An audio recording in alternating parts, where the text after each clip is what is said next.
So when you want to make more YouTube videos, everyone just says, oh, just start, just do it. And like, that's great for the people who can, but the rest of us, and myself included, have to balance like the hours and hours it takes to make videos that we actually like with paying the bills and dealing with life. And like, although I've been wanting to be a consistent content creator, I've really only been consistent at being inconsistent. So this year I'm making a commitment, and if you're here, it's either because you are in the same boat or because you want to hear my mini life update. But either way, thank you so much for being here, and I'll keep it short and sweet. And what makes me qualified to talk about this?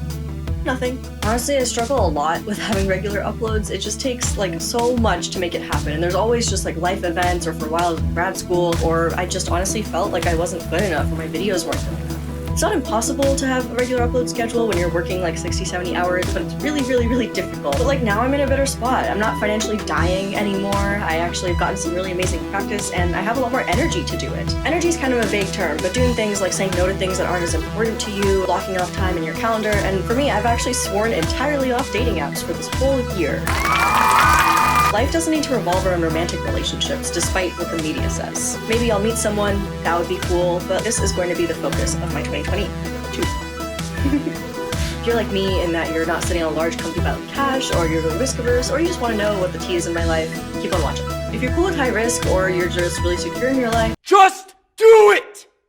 obviously you need a reason, but that reason needs to be solid. I feel like Bio 101 really did us all dirty by like being so boring. Like, here, memorize these angiosperms and gymnosperms and like tree of life stuff. I don't care. Tell me about like coffee plants or how henna works, the way that like aloe vera actually helps your skin. That seems way more interesting because it's relevant. Even though I'm really bad at uploading really regularly, I'm so excited about it that I can keep doing it. To make videos, you don't have to make your own YouTube channel. You know, you can work in a whole team. I'm so grateful to every single team I've worked with that has given me a chance to do that. I've even had a chance to host my own show. I didn't think that would happen for like another 5 years, but I'm so grateful to this team because it gave me a chance to talk about something that I really care about, the climate crisis. And whenever I think about the climate crisis, my eco-anxiety is so high, so I'm really glad that I was able to make a show that's all about the solutions instead of just focusing on all the problems. Number 2, finding your risk level. If you are starting to rely on YouTube to be like your actual source of income, it's pretty risky. The amount of risk someone wants to take is going to be hugely different. Maybe you're just not comfortable with it. Maybe your finances aren't there. Maybe you just don't want to do it. You know, for me, I grew up poor, like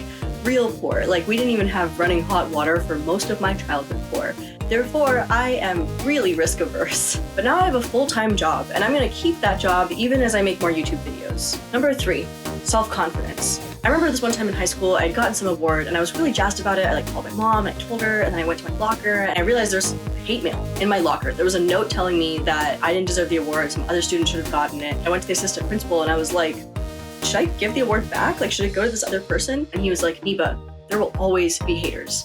For YouTube, it's a lot more. Being a brown woman on the internet, I've been called a curry-sniffing dog. I've been asked whether I'm a feather Indian or a push dot Indian. All of these little things are things that like other people may not have to deal with as much. So you have to have the self-confidence in yourself, because also the first couple videos are not going to be pleasant. The first videos on this channel are really bad, but you have to be bad at something in order to be good at something. You have to be bad at something in order to be good at something. 4, gear and equipment. I remembered at the start of this video I was going to talk about equipment. There's nothing to say. Don't worry about it. And I know I'm a small YouTuber, so maybe you don't believe that, but literally every single video about starting a YouTube channel always says this. Don't worry about your gear. When I started out, I was on my bedroom floor and I was using my iPhone camera as my camera. Even now, I still use my iPhone to use my microphone as my microphone because my camera's microphone is so bad. So all this has really been leading up to this point in the video. Now that all these things are in place in my life, this year I will be releasing one video every single month for the entire year. I'm aiming for like the second Tuesday of every single month, hopefully, but one video every single month. I'm really excited about this. I have promised myself, I'm promising you, I'm promising everyone who watches this, and let's see.